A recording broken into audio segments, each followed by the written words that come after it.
What's going on, everybody? Welcome to episode 19 of So Much Hype. I'm your host, 8-Bit Matt. I got two fantastic friends here with me today. I've got Kevin. Hey. And Nemer. Meow.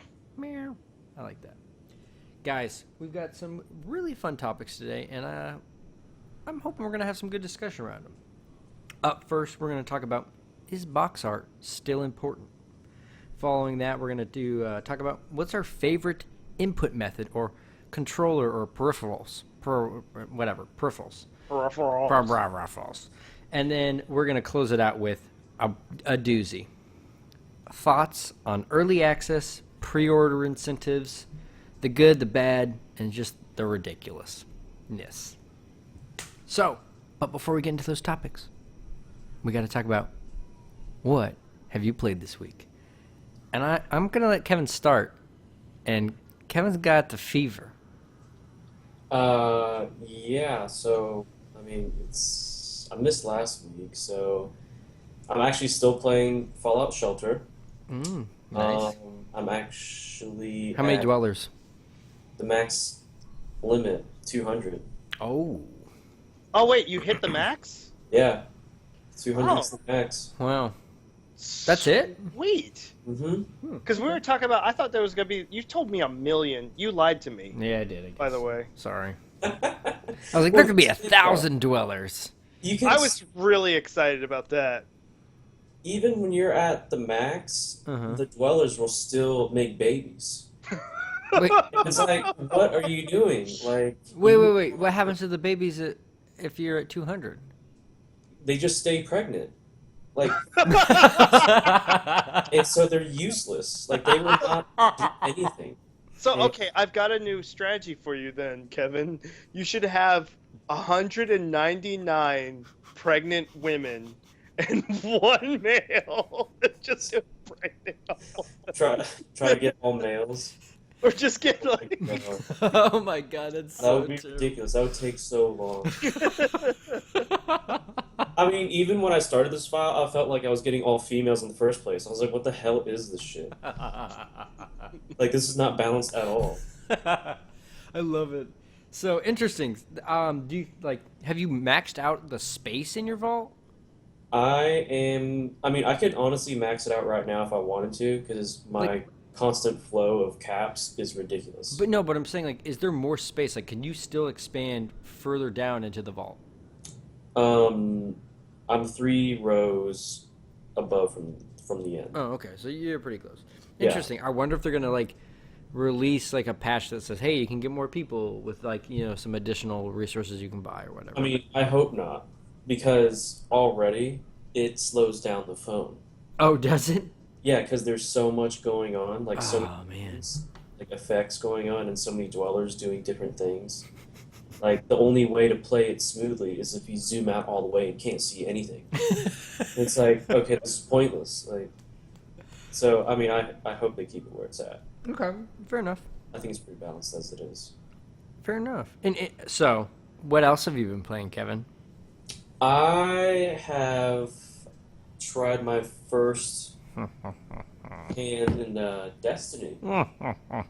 You got the fever, Yeah. and the only prescription is destiny. Yeah, man. I'm glad you got hooked. You just broke Kevin. Yeah. I know he's like, I I did. I'm thinking reasonably I can get it next month. Dude, that's what I'm talking about. And that's also apparently when they release the Star Wars Battlefront bundle. Speaking of which, Yeah, that came out today. The beta did. Not the console, but the beta for Battlefront did. Yeah. So I'm If you thinking keep talking about it, I'm going to leave to play it. Well, we're gonna play it after this. Relax. well, I can't, but Well, we're going to. Nemer and I are going to play it. See ya. I'm gonna look See up skill builds. You're gonna be busy with your 199 pregnant females and 1 male dweller, and Okay, that's impossible. That's absolutely impossible. You have one guy in the one room, and he's just constantly pushing out babies. Can you imagine being that one guy in 199 pregnant females. Like, he's like, please send me on a mission. Let me die. Just get me out of here now. Like, send me to the store. Anything. Hey, just get me out of here. Oh my gosh. Give him 25 stim packs, Yeah. 25 radways, send him out on his journey. Just send him out. Never to be seen again. No, just on into the distance, right off Yeah. into the sunset. He'll die after 3 days. And he actually, you just find him and he's still out there. It's like, why didn't you return? He's just like staying there. I love it. So, real quick, Kevin, and we'll have to get you on the episode, one of the episodes of So Much Destiny. By the way, if you haven't checked it out, check it out. We'll have another. We got a spin-off podcast, man. We're so popular. We're not really, but we love Destiny so much. We stopped talking about it in this one, and we made a So Much Destiny. Episode 2 should be up in a couple days. You know what I bet? You know what I'm betting, Yancey? What? I'm betting that dislike is probably Wiggins. It probably is. But hey, man, if you guys don't, if you like the thing, give me a like. If you don't, give me a thumbs down. But give me some feedback. Let me know why you don't like it. Maybe it's because you just don't like Destiny. I don't know. Either way, Wiggins. let's move on. It could be. Nemer, what have you been playing, man? So yeah, the same thing I do every night, Pinky. I've been playing a little bit of Heroes of the Storm. I've decided I still am not ready to dip my toes into the Hero League yet. Oh, okay. I think my new goal is, and maybe it's procrastination, a little bit of chicken. I think it's a little But bit of chicken.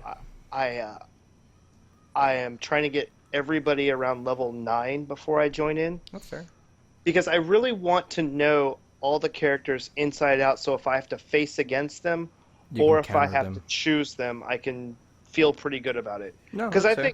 I really think the Hero League is going to be a completely drastically different gameplay. It is. And Yeah, it really is. you know, I'm going to step in there, and yeah, I'm going to work my way in, and all of a sudden there's going to just be this thing where everybody's like doing like crazy stuff, and I'm going to be like, what the? Can you do that? And then, you know, Right. it's going to be a whole new learning curve. That- So I'm really excited about it. I just want to, you know. You want to take go it- in as prepared as possible. Right. Because this is something I really want to take seriously. I really enjoy the game. I like the PvP aspect. Well, let's do And it. it's just more fun than anything else that I've played in that aspect. Well, I'll tell you So- what. We'll get some Hero League in there, but honestly, I'd be down to be dedicated to doing a team league or whatever it's called, where you get 5 people and that's your team. Like, you create a team and you play together and get ranked. Yes. You in, Kevin? I have not played HOTS in a good minute. Let's do it. Let's. Oh, really? guys? If you're Kev, listening, you're in? Oh, Kevin's my old Dota buddy. Oh, dog. Yeah. So- Dude. Man, So virtual I- fist bump? Virtual triple Yeah, seriously. triple fish bump. Boosh. I think I said fish bump, but I'm going with Yeah, it. I think it was Triple fish bump. Dude, the days when we played Dota 2 together, that was crazy. Just a little bit of background on that, Nemer. There were combinations that Kevin and I would lane together, and we would win so bad. We decided that we would like ban them from ourselves. We're like, we can never play this combo again together, because it didn't matter what happened. Like, we would be losing, like we'd die 5 times a piece, and then somehow our combo was just too nasty, and we would come back and win almost every time. Like, if you looked at our win ratio when we played the specific characters together, our synergy was just off the charts. We're like, not allowed. It was like over 80% or something like that. Yeah, it was like Had a high win percentage. With those it was crazy. That's really good. So, but yeah, so guys, if you're listening, you want to join in, dude, let us know. I don't know how many teams you can make, but dude, let's make a couple teams. Let's do it. Yeah. And then we can kind of report back on, hey, we played 3 games this week. How did we do?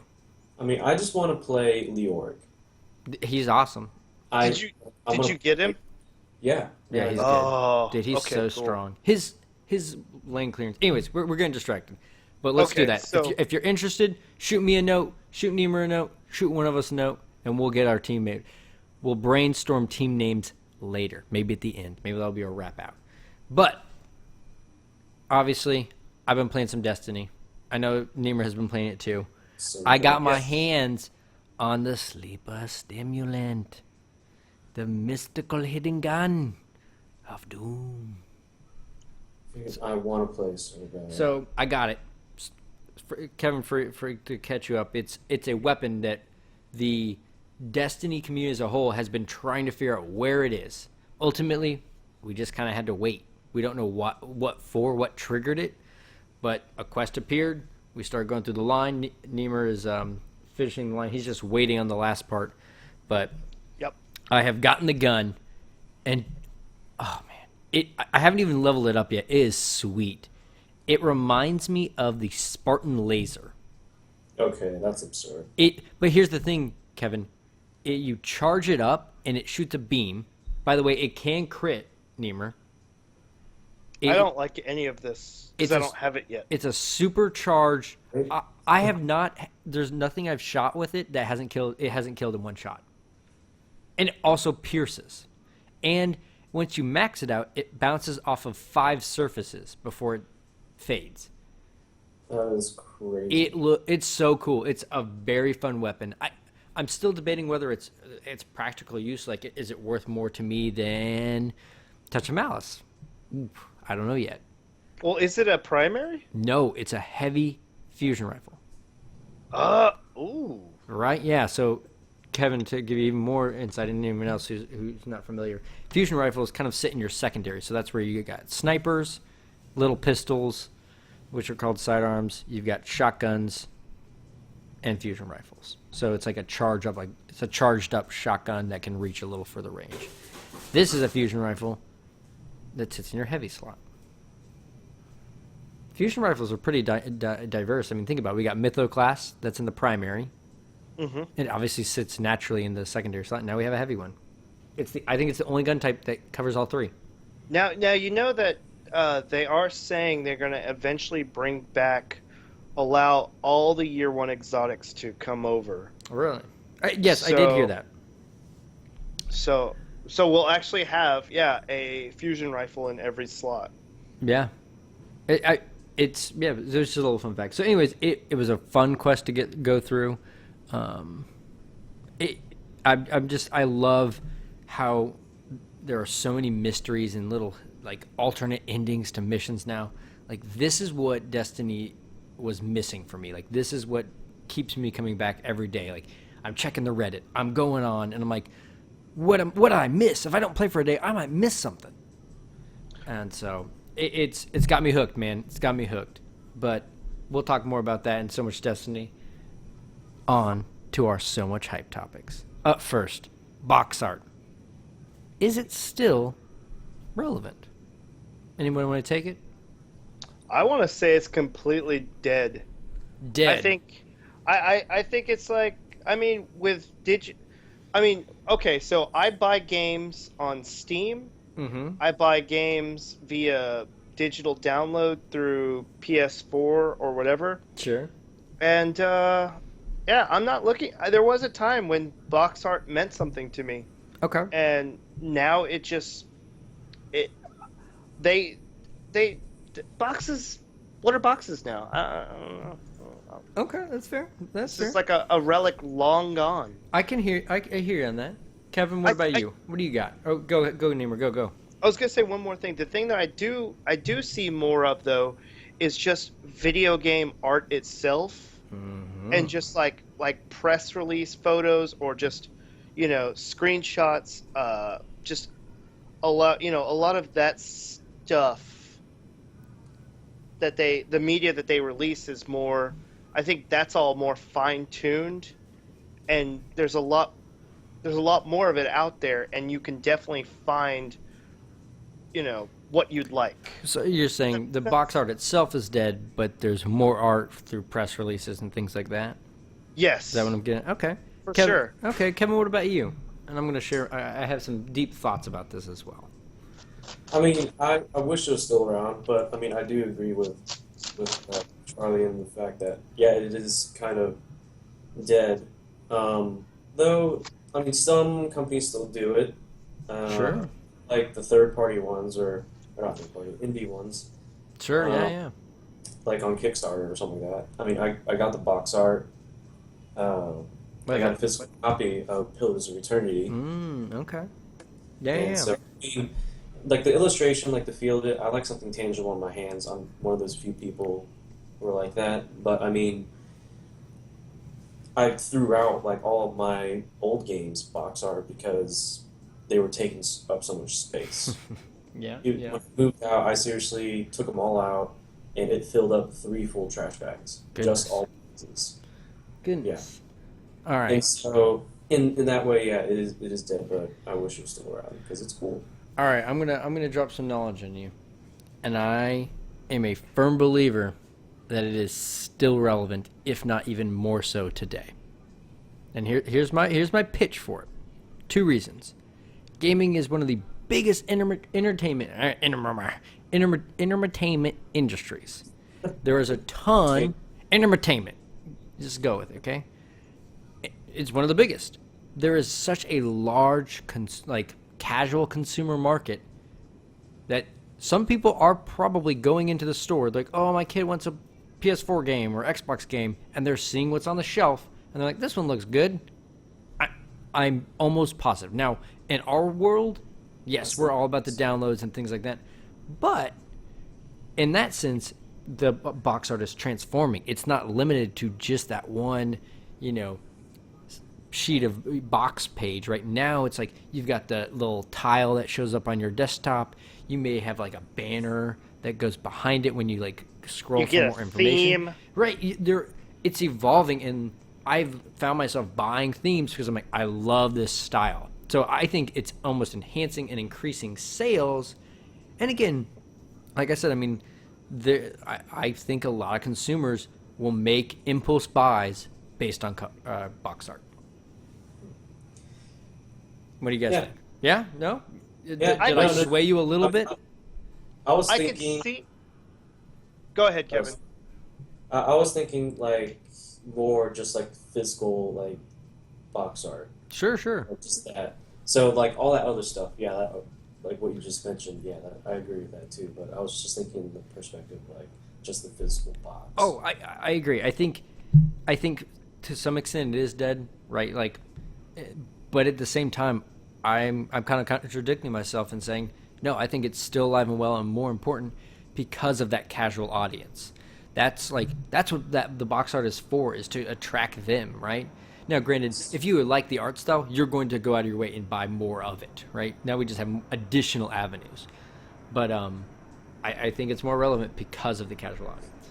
So I think there's always been the Sally soccer mom who wants to buy their kid a game, and they're looking at, oh, this looks like a cute game, and going and buying the box art.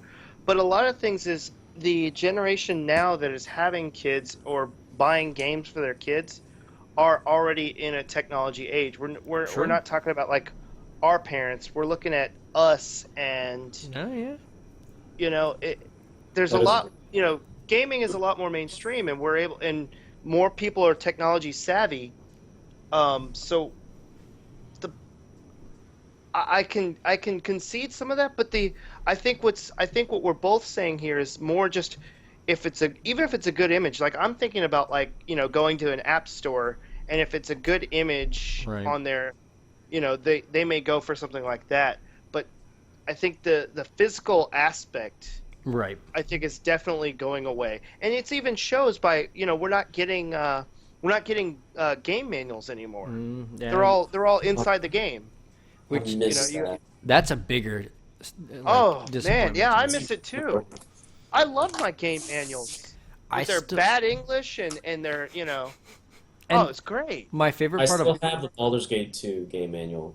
I had a shoebox full of every NES, 64, Genesis, Dreamcast, Xbox 360, some of them. Every manual I've basically ever had for a console, I still have in a big old shoebox. Yeah, I've got the same thing. It's like a memento box, and it's also I've got it for PC games too. It's like PC games. I loved the game manuals. Dude, that was my pooping material. It was really, it's definitely I miss that more than anything else. Oh yeah, it's just having a physical because it gave you that whole like physical idea of, oh, well, I've got something I could read. I've got something tangible that I, not only I play, it now further immerses me in this avenue as well. Oh yeah. So let me ask you this. So, on the note of game manuals, did you guys ever write in the notes section? Like every one of them had a note section. Just think about it. I never touched mine. Neither did I. Did you, Kevin? No. Why did they add that there? I don't understand. No, I had a friend. I have a friend who would write down codes in his. But it was like, for me, it was a sacred thing. No, yeah, I didn't want to. They were too pure. Don't write on. Yeah, it was like a comic book. I didn't want to touch it. Right. I'll tell you this, though. I did have a Rolodex that sat next to my N64 that had all my codes. Say Rolodex. Straight up Rolodex. Like, Wow. my parents, I got it at some, like, garage sale, and my parents are like, what? Is that a Rolodex? I'm like, yeah. And I'm just like, just flipping through it, looking for Smash Bros. To get my codes or Blitz. And they're like, you know what? Not even mad. You bought something because you saw a need for it. It's an old, no one uses them anymore, but yet you found a use for it.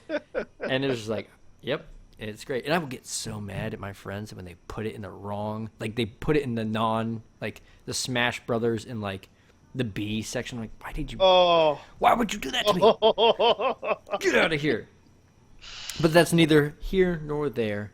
But yeah, That's I mean, good times though, man. it was good times. So I mean, guys, let us know what you guys think about box art. Is it dead? You agree with us in some points, maybe not others? Let us know. Are you a gamer that has never even dealt with box art or manuals? Do you even know what box art is? Call now to find out more. All right, let's move on to topic number 2, and that's what's your favorite input method, or as I said earlier, peripherals. What's your favorite peripherals? And that's controllers for you non-gamers. I'm starting it off, man. It's gonna. This is a little wishy-washy, but it's gonna depend on my game type, obviously. But I'll tell you one of my favorite controllers. What is the Dreamcast controller? It's one of my favorites. It wasn't super comfortable, by no means. Like, oh no, it was terrible. It was terrible, but it was so cool. Dual memory card slots and one with the little screen in it. And the screen, oh yeah. My God. So that cool. BMU. And there was like Penny Arcade comics that made fun of it. And it was like, yeah, that was the cool one. It was basically the Wii U before the Wii U was cool. Mm-hmm. I mean, yeah. So that's one of my favorite peripherals of all time. I just thought it was super smart, super innovative. And I had that VMU in my pocket during school when I was playing little Sonic games. No one knew what I was. They're like, "Is that a mini Game Boy?" I'm like, "Nope, it's my memory card." Say what? Yep. I'm playing it. So that's one of my favorite peripherals of all time. I mean, obviously, like when you're playing Heroes of the Storm, Dota, games like that, any RTS, you got to go with the keyboard and controllers. Like there are some that are they're designed for specific input methods. But yeah, that's my favorite. What about you, Nemer? What do you got? Okay, so this topic is very, very, very close to me because I just recently, I had 2 of my buddies over, my Stiltwalker friends. Oh god, the Stiltwalkers. And they were playing Destiny, right? Mm-hmm. And one was playing Destiny, one was playing Rocket League. Ooh, okay. And they both are playing on my PS4 controller, and they're like, "Ugh, this controller's terrible. What? It's nowhere near as good as I'm so used to the Xbox controller." And I'm like, these 2 controllers are the same dang thing. Pretty much. I mean, am I weird here? Thinking they both got the same button set up. Pretty much. I mean, maybe their joysticks are just slightly calibrated different, but to think that I couldn't pick up an Xbox controller and do just as well with it as a PS4 controller, I think that's ludicrous. I can play on either. It doesn't matter to me.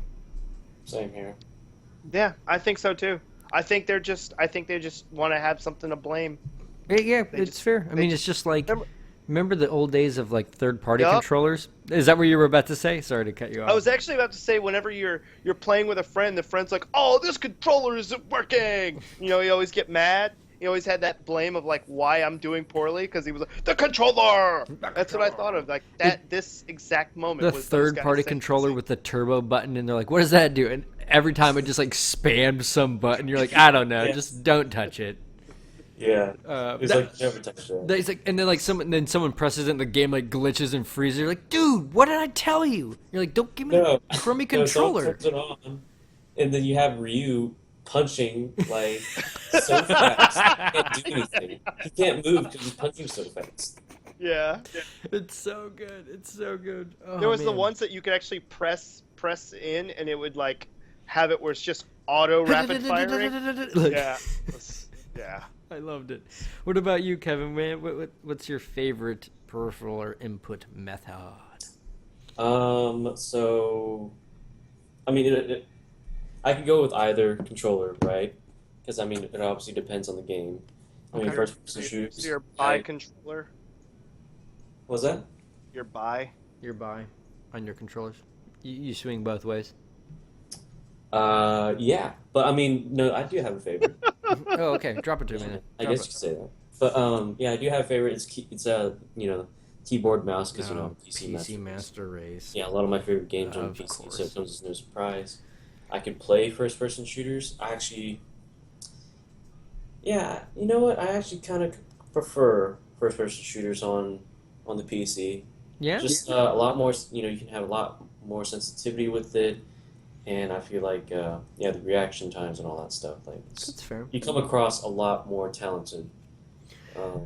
Yeah, competitors. I can see that. I mean, I'll spin the argument is I almost like the idea of the controller because it unifies everyone, right? Everyone's working with the same equipment, so it really comes to skill with them thumbs and pointer fingers, right? It may be the same equipment, but sensitivity is still different. You can go up to 10. That's true. I mean, but some games don't. Most games nowadays let you do that, but some of the old ones didn't, right?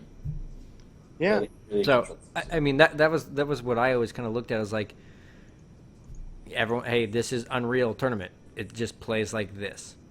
Go. Yeah. You know. But again, I know you want to make people feel a little more comfortable in their game modes and stuff. But that's how I always looked at it. But again, just my thoughts. I do love like just a wireless controller. You can sit on the couch, like far back, playing your TV. Whereas it's a little bit harder of a setup if you try to do keyboard and mouse. You remember when the controllers that had cords were like you had to glue your eyeballs to the screen, otherwise you were, too far away. Pretty much, yeah. Oh man, I wonder. Or I wonder if that You had to get damaged the our extra eyes. long cord. Yeah, I wonder if that damaged our eyes. I wonder if we're all gonna be blind when we're older. I mean, I am already. What are you talking Yeah. about? Maybe I lucked out. I snuck through that. My first imaging memory process. is me waking up, jumping down to play Super Mario 2. I sat so close to the TV. I should have listened to my parents. My parents yelled at me all the time for that. Oh yeah, I didn't care. Yeah. I needed to Since- be close to Mario. like my face was like maybe 2 feet away from the TV. Goodness. All right, guys. Kevin, Oh, gotta- go for it. would you do have you tried the wireless keyboard mouse setup I have. It's not the and your same. thoughts on it? It glitches every once in a while. Like I'll be moving my mouse, and then all of a sudden I'll be looking straight up or straight down, and spin around really fast. Like when I was playing like first-person shooters, like it just freaks out.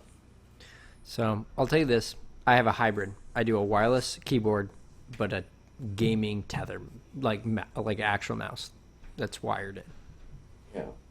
It's See, like keyboards, I can't even do either because sometimes, like my experience with it, they somehow always lose connectivity. I just had a cheap one, so it's probably just that. it But could be that. I just like wired things because I feel like it's better. Are you wired or wireless for your PC setup, Nemer? I'm wired, but Okay. I wanna move my PC into the living room because That's where mine is. that's my next goal. But I don't want to have like a 20-foot wired cable reaching to my couch. I just, I don't know. This is the adult side of me that wants the comfort and the gaming, and I want both. And I like, what do I do? How do I make this work? It's like first world problems. So you want to know? I'll tell you mine. So I'll tell you my setup. I literally sit on the ground at my coffee table and game if I'm on a PC. What? I'm not even kidding. I just throw can't. I throw a pillow on the ground. I'm all comfy. I'm here right now, man. That's so old school. Oh, dude, it helps my posture and my back because I don't want to lean over too much. And I just sit there at the coffee table with my controller, or not my controller, my keyboard, right? So it reaches, and my mouse, so the cord reaches, and I just have my wireless keyboard because that way I can control things, sitting on the couch if I need to, but navigating the mouse when it's game time. I'm gonna send you a picture of like how high my TV is up on the wall, and it's like your neck would just like snap in half trying to do that. I have a pretty low TV stand, so it works for me. But all right, guys, we've had some good discussions today, and I don't want to kill it, but we got to move on to our last topic because we don't want to be here all day. I'm killing it. You're killing it. But this is I thought this was going to be the biggest topic. Maybe I'm wrong. We got 3 really good topips here. I know. I should have. We did it again. This is the mega episode, man. Well, let's talk about it. Early access, pre-orders, pre-order incentives. What do you guys like? What do you hate? And what do you think is like, why was this even born? Who wants to take it first? I disapprove, and that's all I have to say. Of what? Pre-orders, early access, everything? Or just me?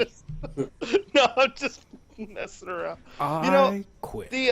The pre-orders, for the most part, I'm okay with it, because if it's a game I already know I'm going to play, like, for instance, the StarCraft pre-order, right? Sure. The new expansion.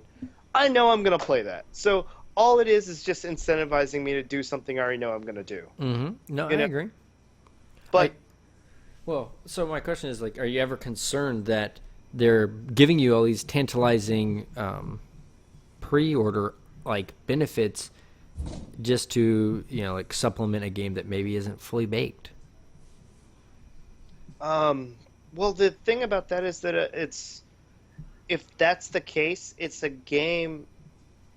Any game that I pre-order, I know I'm gonna buy already. Fair enough. So it doesn't matter. So it's like, if it's a game that I'm not sure of, dang well that I'm gonna wait until it's out, and I'm gonna listen to somebody. I'm gonna read a review. I'm going to, get input from my friends before I put the money down. Okay. So pre-orders are great for me on stuff that I already know I'm going to buy. Kevin, what do you think, man? No, I agree with that. I mean, I do the exact same thing. Like, I'm not going to pre-order something if I'm not going to buy it. Yeah. I'm just going to buy it if I pre-order. And so, I mean, some are a little ridiculous. Mm-hmm. Like, I mean, just those things where it's like you get another costume or like a special skin for a certain weapon if you pre-order. Right. It's like, that doesn't really help me right now. Like, pre-orders for like computer games, like StarCraft, or like other ones where they have betas. Mm-hmm. If you pre-order, you are entered in to like possibly do the beta. Right. Like early access and stuff. Like, I think those are great because it kind of gets people like warmed up for it. Yeah, so I think I'm almost a different approach than you guys. I've been actively trying this year to not pre-order games. Mm-hmm. Like even ones you were gonna buy. Even Taken King, I was like, I know I'm gonna get it, and what I did is I think I'd like to see them start incentivizing not pre-orders but week one, like release week, because some people like. It's this weird like trick with the industry, right? They want you to pre-order it so they're already getting paid, right? But what if the game's not good? The developers don't know that unless they're reading all the blogs, and sometimes, let's face it, I don't know if they are.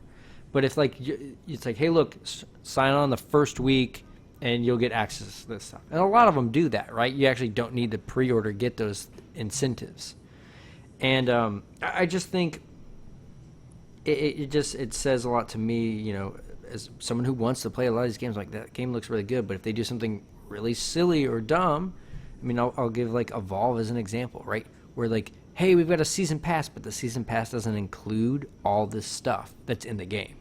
It's like it's like a good thing I didn't pre-order that because I don't want to play that game anymore, right? Because they're trying to nickel and dime you. The other thing though I find interesting is like, hey, pre-order to get beta access. It's like, well, like to Kevin, you're saying like, oh, it's so I can get warmed up for the game, but my point is like, shouldn't the beta be open so you can get more of an audience that is like hasn't pre-ordered or wasn't interested, or like, oh, it's free this week, I'll try it out, and they're like, boom, I love this game, now I'm going to go buy it, right? Whether they're pre-order or not. That's actually my biggest pet peeve is this whole alpha beta access stuff. Right. And now it's like gated behind a payment wall. Mm-hmm. That just it makes me crazy because why is anyone paying extra or paying to get a buggy version of the game? Right.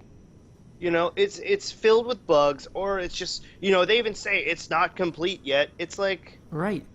That part of me that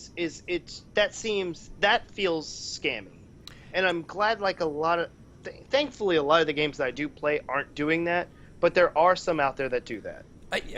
Yeah, they do. It's very, very, it's very odd to me. It's like those people are already going to buy your game. Do you really want to put a bad taste in their mouth? Because I don't think the general public understands alphas, betas. Like, what does that really mean? No, well, now it just seems like it's just it's pre-access, early access. A beta is a release instead. It's a full release. I think a lot of the blogs even review it that way. It's like, hey, this game's great. Like, it's shaping up solid. And it's like, yeah, it's just you're paying to play the game early, even though the full game isn't going to be released for a year. It's just to keep you excited. But I find that just a little. I mean, like, think about it. The Battlefield 4 or not Battlefield 4, Battlefront beta is open to anyone. Awesome. I'm going to play it. If I like it, awesome. I'm going to consider buying the game. Am I going to pre-order? Probably not. Like, I'm actively trying not to, just because I don't want them to think that, hey, if I like a game, I'm going to just give you money because I like that franchise. I mean, I think that's where a lot of our franchises are starting to get watered down, and we're not seeing as much innovation because they're like, another Call of Duty, another Assassin's Creed, another Madden, or innovate, right? It does, like, they're, well, we could try this new IP, but we know the next copy of Madden, we're gonna make our money back before the game even releases. We just have to make a trailer. So like I said, that's just kind of my thoughts. Is like, I don't want this to. It's a slippery slope, and it could get worse and worse going forward. It's like, pre-order the collector's edition and get, early access. So now they're like, dictating not just pre-ordering the game, but instead of collector's edition pre-orders exclusives. It's like, whoa, wait a minute. Instead of getting beta access, now you're buying into alpha access. Right, exactly. I can just see people, doing that, especially if they're like businessmen that aren't really, in tune with the customer, and I just don't want to encourage that behavior. So yeah, I'll probably go with you on that one. But I do understand the method behind wanting to try the betas, though. I do understand what you were saying about that, Kevin. There's not a lot of companies that actually do it that way. Right. Yeah. I mean, personally, I don't even really play betas or alphas for that matter. Because I mean, yeah, I like a complete game, even on those that I'm still skeptical about. I wait to read out the reviews. So right. Yeah, right. I'm just like you, Charlie, when you mentioned that. So yeah, I mean, it's tough for me. Don't get me wrong. Like, you guys know me. I'm a collector. I've spent money on skins in Dota. I've spent money buying characters and heroes. Like, just because, I like these games. I'm putting time into them. I might as well, invest a little bit into them as well. And it's just like, so when they're like, oh, you'll get all this exclusive stuff that's only available if you pre-order, it's like, it's tough. It's like, yeah, I want those things, but if I do that, what's next? Like, you're obviously always going to look for growth, so how are you going to try and grow more?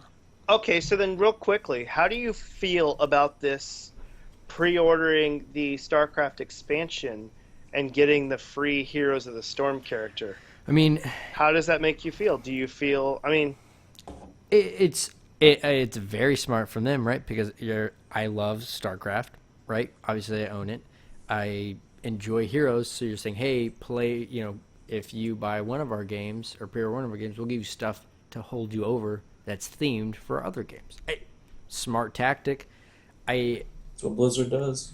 Right. I mean, I think there are a few exceptions. Like that is one I'm kind of considering. I haven't done it yet because I'm like, that's kind of cool. Again, but again, remember you get early access to the StarCraft Warrior, right? The first one ever. It's like, Artanis. Man, he looks super cool. I want to play as the Protoss dude. And you know what? That was the selling point. I wasn't going to get the pre-order until I saw that. It's interesting. I mean, granted, I think that's a little. I'm okay with that because here's the thing: you're getting it a little bit early, but in a couple weeks it'll be available to everyone, and they're communicating that, right? It's like, look, pre-order here, we'll give you early access to this guy. It's like, okay. Well, is it early access or do you get him for free? You get him for free. You get him for free. See, I think that's worth it. So, but again, and that's where I was like, oh, well, I'm going to buy the game anyway. Right, yeah, you're saving yourself. What new heroes are probably like $10-15. Yep. So I mean, it's like, okay, I'm getting it. Like the value of that already. Whereas, like I said, I think most games they're like, hey, you get this gun or this exclusive gold shader. Yeah, and you don't understand you've never played the game, so how can you understand the context of how, like, is that gun important? And then oftentimes you're like, those things you get, like, for example, all the Destiny, they're like, you get the Suros and Hahachi starter weapons. All of that was worthless. Right. Again, You're it's like, absolutely right. You get none of it. It's like, well, so you pitched it to me like I was going to use these guns. I was like, my stuff I've been using for a year is better than that stuff already. Why did I want it? So like, I think that's the thing that I don't like is without context, I don't know if those pre-order bonuses are worth anything other than to say you have them. Mm-hmm. So, like, I think that the Heroes of the Storm is a good example of showing you, like, hey, look, there is, like, these characters cost X amount, $15, $10, $5, whatever. We're going to give you one for free. Yeah, because that basically in that kind of style, it brings the price of the StarCraft 2 expansion. Because I got the digital deluxe one, right? So it was like $59. Mm-hmm, so it brings that down to about $45. 40, sure, yeah. 40. I'm not doing my math right here, but yeah, like either $45 to $50. Yeah, like I said, so I think that's smart, right? Using your known IPs and giving them incentives, right? And especially if you're building an ecosystem like Blizzard is, it's a smart thing because, again, but I can quantify what is that. I almost look at it as a bundle instead of pre-order. Mm-hmm. But yeah, so I'm glad that we have some different thoughts about the pre-order system. So that is enjoyable to chat about. Any other closing? Oh, go for it, man. Okay, so tell me about before we totally wrap up, the one that spurred this all on was the news article about the Deus Ex, right? Deus Ex. So what was the pre-order? What was there? What was the so I'm going to give them credit in one sense. It was very interesting, but there are many things I don't like about it. The idea was, once X amount of people pre-order the game, you unlock tiered pre-order things. Like, so tier 1, there are 3 options, right? And you get to pick. So you can pick, hey, a new shader for the main character, the soundtrack, or, I can't remember another one. Like, and these might not even be accurate of the order, but you picked one of the 3 options. Mm-hmm. And then once you had enough people unlock pre-order level 2, you got to pick one of the items from tier 3, and so that may have been even more things like, starting with extra currency in the game, extra skill points, again, things like this. Like they were all kind of themed around the very similar things, and a skin or something. But if they made it to some astronomical number, they would release the game a week early. Like, Wow. I think that was like the pitch. I was like, that's interesting. I think they've canceled that pre-order system. Right, because people saw it as a money grab, and like, how can you get, almost like, that feel like a pyramid scheme, because you're trying to get your friends to go pre-order. You're Right. It's like, oh, if you pre-order, then we all could get the next tier. Exactly. I could see why that leaves a bad taste in people's mouth. It's very interesting. I mean, but think about it. It's like, I mean, that's kind of what these Kickstarters are these days, right? It's like, hey, we hit our goal. We're going to have stretch goals. Everyone, if we make it past this, we're going to add, multi-language support and cross-buy support or whatever it may be when you hit tiers. Even like the Dota International. So the buying the compendiums and buying things for that, proceeds go towards the thing. They're like, hey, if the prize pool hits 15 million, everybody gets a sweet new chest, with loot. And everyone's like, yeah, I'm doing that because I want the sweet loot. So it was actually a really genius way of how they did that. Right, and so that's a whole nother side of things, like that actually support that kind of stuff, because that's money. Obviously the developers are getting some of that money, but some of that money goes straight to support the community around the game.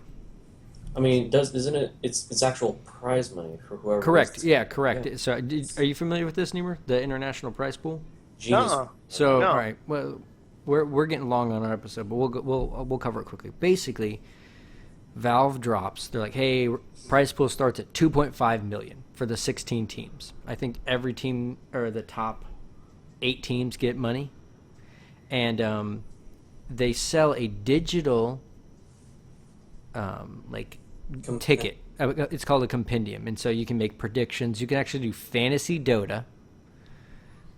You can pick like your favorite stars and pro players from different teams and put them in the things. It's serious stuff, and you make predictions of who's going to win, who's going to make it to this round, who's going to be the most played hero, what's going to be the highest damage one person does, all these things. You can make all these predictions, and then you get tokens and stuff to level up your compendium, and you get more and more rewards. Well, if you're lazy or you just you don't have the time to invest, you can just buy points and basically level up your compendium. 25% of the purchases, the costs, goes directly to the prize pool. So it's community, 2.5 million maybe, the base, but every dollar, or 25% of all purchases, go towards the prize pool. And the prize pool always gets up to 15, 13, 12 million every year. That's how big the community is around their game. That's pretty fantastic. Right, and again, it's great. So yes, you're helping Valve get money, but you're also putting money into the game and the community that you love. So it's pretty cool. I'm actually a bigger fan, promoter of that than the pre-orders. Yeah, because it actually goes out to the community as well to try. Yeah, you're absolutely right. So yeah, I like it. Dota was a complete game at that point. Yeah, for sure. Yeah. Oh yeah, absolutely. And and every year the prize pool just keeps getting bigger, right? So, but guys, what a fantastic episode! This has been a privilege to chat about you guys. I'm glad that we had different perspectives and lots of good things to chat about. Guys, if you watched to the end, thanks, man. Thanks for dealing with the marathon that is episode 19. And let us know what you guys think. What do you think about pre-orders? What do you think about box art? What's your favorite peripheral? You controllers? Are you Xbox controller? You an Xbot with that controller? Are you a Sony crony? Yeah, let us know, man. And thanks for watching. And we'll see you guys for an exciting episode 20. What? We'll see you next week. Oh, God.